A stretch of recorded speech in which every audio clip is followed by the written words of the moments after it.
Alright, today I'm going to be doing a quick review and demonstration of what I keep in my camera bag. This is a Tamrac Pro 8 that I use for both my DSLR and my camcorder.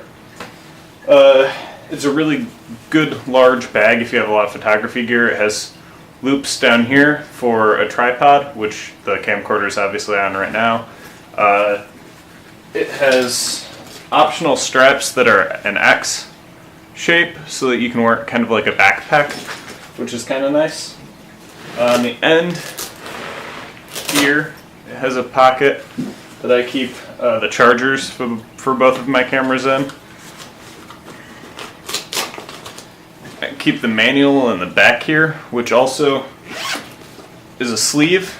So if you want to put this on a rolly bag, you can. And then on this end, there's another pocket that I keep the strap that came with the bag in. Opening it up.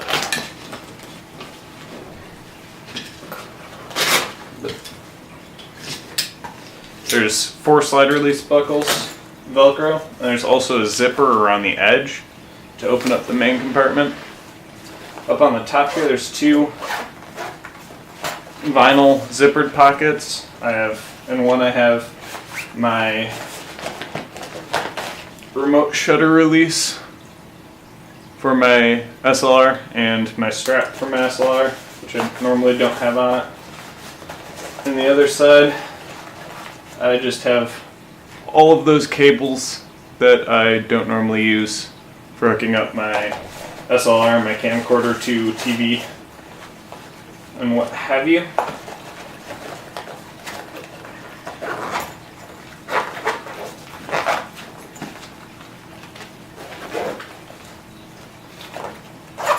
Down in the lower portion of the pack, I have my Nikon D5000, which I currently have an 18 to 55 millimeter Nikon lens on, which has vibration reduction.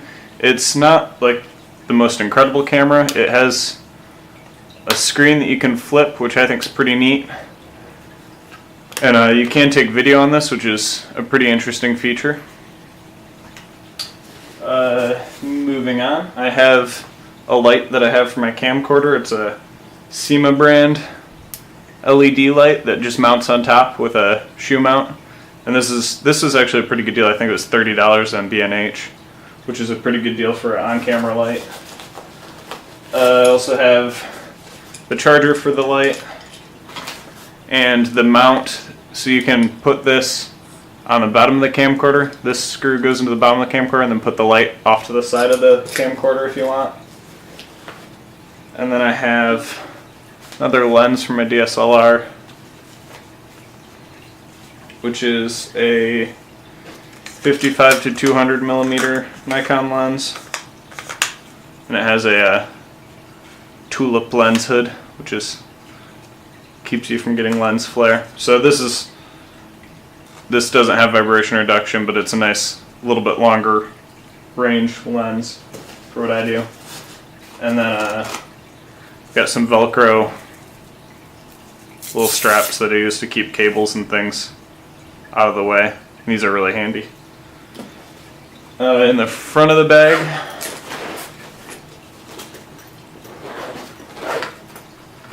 I have an inexpensive SD card reader, which is nice because if I want to give somebody photos that I have on my camera from an event, I have it with me, so I don't have to worry about if they have a card reader or anything.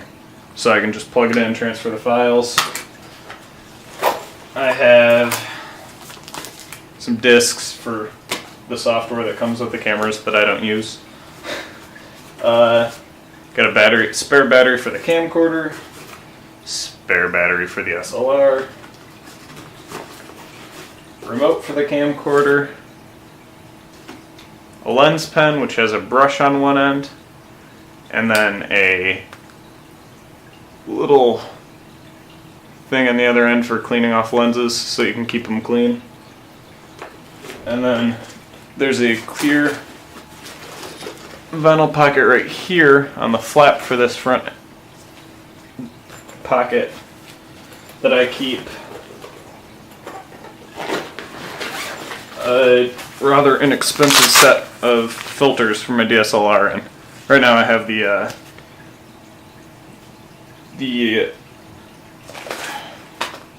UV filter on my camera, but I also have a natural density filter, and I think it's a what is it? Polarizing filter. So it's just a little Tiffin lens filter assortment, which is kind of an inexpensive setup, just that I picked up when I got my DSLR. So that's what I keep in my camera bag. I hope this was interesting for you. Thanks for watching, and hope to have you see some of my later videos. Thanks. Bye.